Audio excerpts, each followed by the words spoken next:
Hayo ameyasema mkuu wa kitengo cha uhusiano wa umma na mawasiliano bodi ya bima ya Amana walipokuwa wanatoa elimu hiyo Manyoni mkoani Singida. Likisha zoezi la kulipa fidia, zoezi linalofuata ni la ufilisi.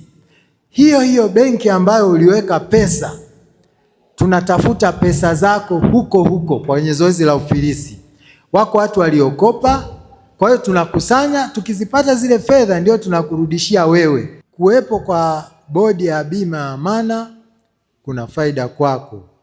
Kuwepo kwa zoezi la ufilisi kuna faida kwako, kuliko kama umeweka pesa halafu biashara imekufa na wewe upati chochote. Je, kwa upande wa serikali na wananchi na watumishi ambao walipata elimu hiyo wanaofahamu gani juu ya jambo hili? Ila changamoto ya watu wetu sasa, bado anaweza akawa na hiyo pesa benki, ikiingia tu anda natoa yote, anabaki nayo tena mkononi. Bado wananchi wengi wanaamini katika kuweka pesa ndani. Shida, wengi tulikuwa hatuna elimu ya kifedha, kwamba tukiweka benki wanaona kama vile hela zetu zinakatwa. Kwa hiyo wengi walikuwa hawana elimu hii. Hela unapoiweka kwa mtu anakuwa anapata changamoto.